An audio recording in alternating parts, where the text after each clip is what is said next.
따뜻한 냉정. 저한테 지금 양보하는 거예요? 황당하게? 양보란 기본적으로 이타심의 발현이지만 그렇다고 거창한 것도 아니다. 일상생활에서 얼마든 실천할 수 있는 덕목이다. 소소하긴 하지만 인간을 동물과 구별하는 중요한 소양이기도 하다. 남을 위해 내 욕구를 조금 참아내겠다는 이성의 작용이 깔려있기 때문이다. 무엇보다 양보는 이 각박하고 빡빡한 세상에서 윤활제 역할을 한다. 충돌하는 욕심들로 삐걱대는 사회가 부드럽게 돌아갈 수 있도록 곳곳에 기름칠을 해준다. 이 양보를 기가 막히게 잘 실천하는 나라가 있다. 바로 미국이다. 물론 그 나라 안에서 말이다. 나라 대 나라의 관계에서도 미국이 양보를 잘하는지에 대해서는 단언하기 어렵다. 1년간 회사를 휴직하고 미국에서 지낸 적이 있다. 그때 일상생활 전반에서 미국 사람들이 양보를 정말 철저히 실천한다는 걸 알게 되었다. 마치 몸에 밴 듯했다. 사람 몸이 양보를 파는 자판기라면 그야말로 버튼만 눌러도 자동으로 튀어나올 정도였다. 가장 대표적인 것이 교통문화다. 그들은 양보를 선택의 영역이 아니라 아예 의무의 영역에 가져다 놓았다. 길을 건너는 보행자를 보면 그곳이 횡단보도든 아니든 차량들은 무조건 멈춰선다. 그것도 최대한 안전거리를 두고 멀찌감치 말이다. 물론 교통법규에 명시되어 있기도 하지만 법으로 단속해도 잘 안 지키는 우리와 비교해보면 습관의 힘이라고밖에 볼 수 없다. 우리는 어떤가? 횡단보도에 파란불이 켜져 사람들이 건너는 도중에도 무시하고 막 밀고 나가는 차들이 적지 않다. 행여나 건널목 없는 곳에서 횡단하는 사람을 목격하기라도 하면 가차없이 경적을 울려대며 위협한다. 주차장처럼 차도 인도의 경계가 불분명한 곳의 경우 을의 눈치를 봐야 하는 건 보행자다.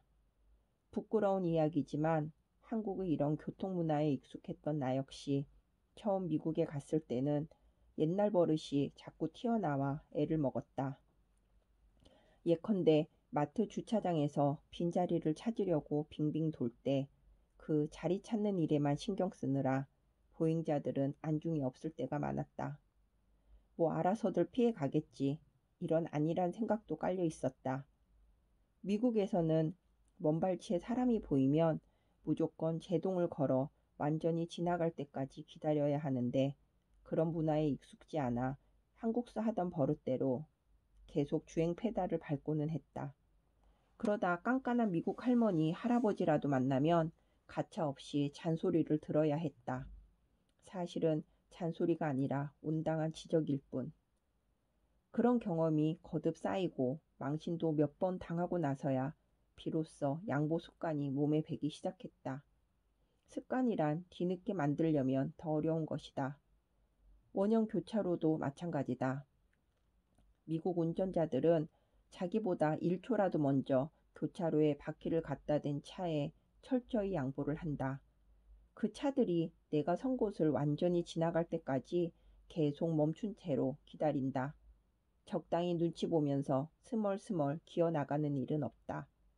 저 멀리 180도 반대편에서 진입했기 때문에 거리 여유가 충분히 있더라도 서둘러 바퀴를 들이밀지 않는다. 1년 동안 누구 하나 어기는 걸 보지 못했다. 일반 교차로도 다를 바 없다.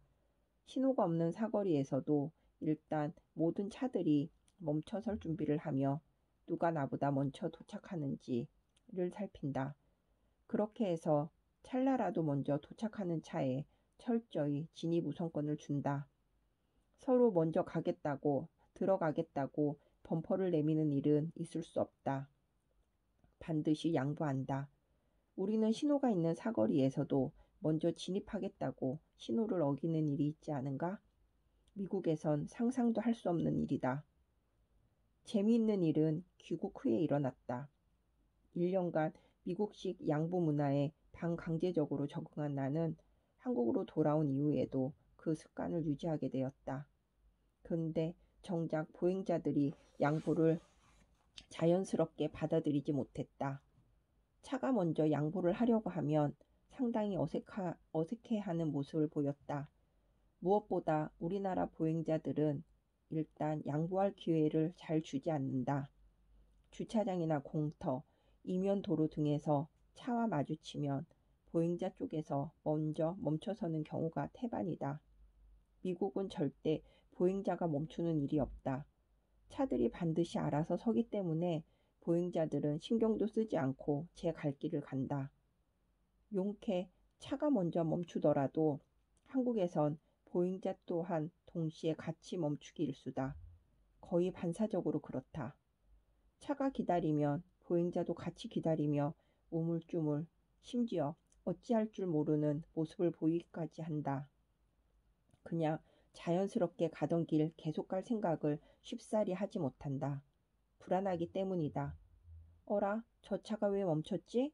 하는 의심의 눈초리를 던진다거나 주춤주춤 운전자 눈치를 살피기도 한다.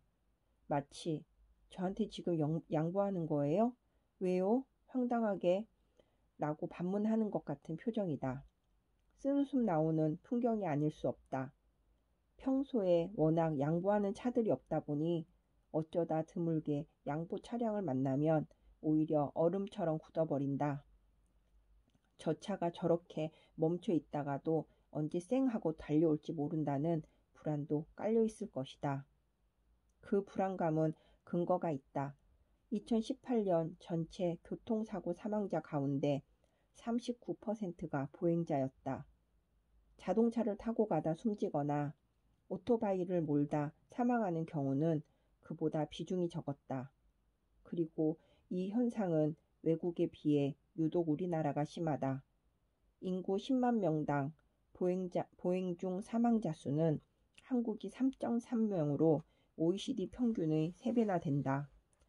보행자 안전이 최하위권이라는 이야기다. 사정이 이렇다 보니 어쩌다 보행자 앞에 차가 먼저 멈추더라도 불신이나 불안감이 쉽게 가시질 않는다. 운전하다가 다들 한두 번씩은 경험을 해봤겠지만 통상적으로 차가 멈춰서는 것만으로는 양보의 완성이 되질 않는다.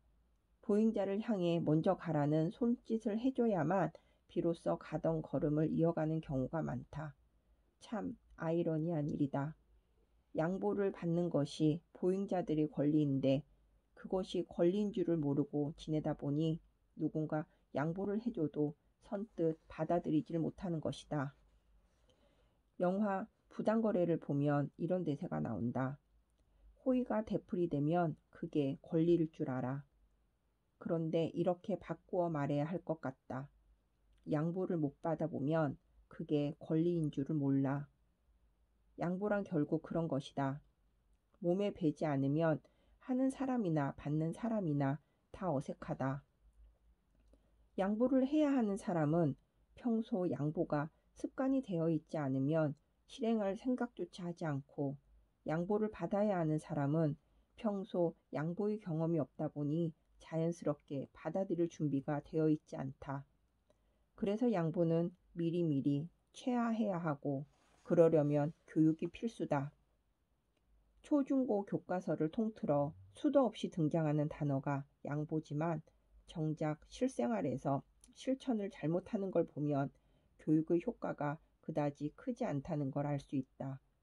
그래서 우리 교육은 원점으로 돌아가 이런 기본 미덕을 가르치는 일부터 다시 시작해야 한다. 외워서 사지선다 답안을 채우는 일에만 주력할 게 아니라 교양인으로서 갖추어야 할 기초 덕목부터 제대로 가르쳐야 한다. 그런 것들이 실생활에서 자동으로 튀어나올 수 있도록 교양 교육을 더 강화해야 한다. 완전히 몸에 배지 않으면 필요할 때 반사적으로 튀어나오지 않는다. 국영수 점수 높이고 무슨 경시대회에 내보내 스펙을 쌓는 것도 중요하지만 나라 밖으로 나가서 망신당하는 국민이 되지 않도록 미리미리 다듬어 주는 것도 중요하다. 공교육의 가치는 바로 그런 데 있다. 외국 이야기를 꺼낸 김에 하나만 더 첨언하자면 미국인들은 식당에서 종업원들을 결코 큰 소리로 부르거나 손가락을 까딱하여 멈춰 세우는 일이 없다. 웨이터 혹은 웨이트리스와 눈이 마주칠 때까지 기다렸다가 표정이나 눈짓으로 와달라는 메시지를 건넨다. 물론 벨만 누르면 달려오는 한국식 식당 시스템에 비해 상당히 불편한 면이 있지만 분명한 건 미국식 식당 문화에는 종업원들에 대한 배려와 존중, 그리고 자기 차례를 기다릴 줄 아는 느긋함이 있다. 미국뿐 아니라 유럽을 비롯한 서구권 전반이 그렇다. 종업원이라 해서 함부로 오라 가라 하대하지 않는다. 무엇보다 한국에서처럼 종업원들을 어이, 여기 이런 식으로 낮잡아 부르는 건 상상도 못할 일이다. 손님이 왕이라는 말도 있지만 왕도 기품 있게 행동해야 왕 대접을 받는다. 무례를 권리로 착각하여 행동하다가는 자칫 왕은커녕 사람 대접 받기도 힘들어질 수 있다.